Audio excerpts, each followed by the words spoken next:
When you were growing up, when did you discover your gifts and how did you discover them? The very first time in mama's womb, we are absorbing them, and we choose our parents. And I'm so grateful that I found a musician and an artist and they let me be born. And so then they were always into the arts. My dad's been a rock and roller, playing his guitars. He's the lead singer. And my mom was always working at her artwork. So in the womb, I know I started absorbing it until we're 3 years old. Then we're ready to start forming our personalities. My dad is a super outgoing, genuine, friendly human being. And my mom is super funny. So you got both.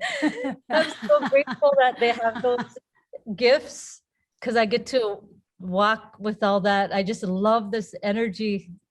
And then at an early age in kindergarten, I noticed I started drawing a lot. And I remember the one boy said, "Yours is the best one." And then he put that seed in my mind. It's like, thank you. I grew up more and more, and I just was involved into everything having to do with the arts. And then I started the hoop dance. I took an interest, and then when I was a teenager, I started it, and then I went into it as my young adulthood, and then now I'm in it in my final stage, which is grandmotherhood.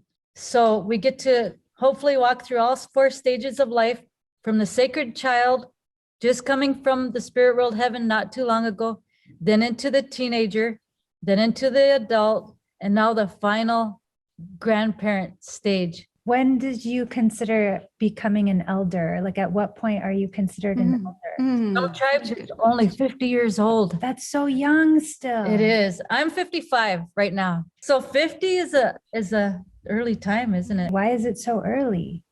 Why do you think? Because the lifespan isn't very long these days. Really? On the reservations. What do you think the average lifespan is? It's only like 55. It's super small. Why? Because of all the dysfunctions. We don't know how to handle all the new ways of life. They didn't adapt very well. So it's kind of like that everywhere. Drugs and alcohol. So I rather focus on all the cultural stuff, because once you have that strong light and love, I was in a pyramid before. That love came straight down where it used to be the soft spot, came straight down and doctored my whole mind, body, and soul, that I was healed overnight from my teenage ways that I was going into. Yeah, my dark side, when I was going into that, I got to get healed. And I know that the Wichachpi Oyate, the Star Nation, recognized the structure of the pyramid, or the teepee, bone shape, or the pyramid. And then that beams down, and everything is possible with love. That's how we manifest things, is through love. The peoples that you come from stayed pure and were, reflecting what doesn't work in a human being.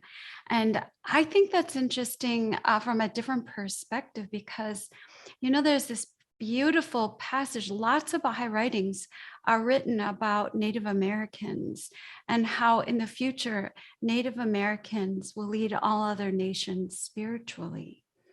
And I feel like that's very powerful.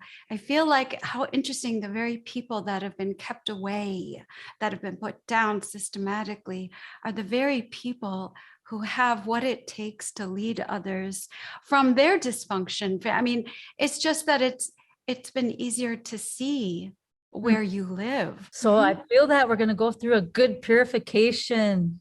That's why the elements are doing what they're doing.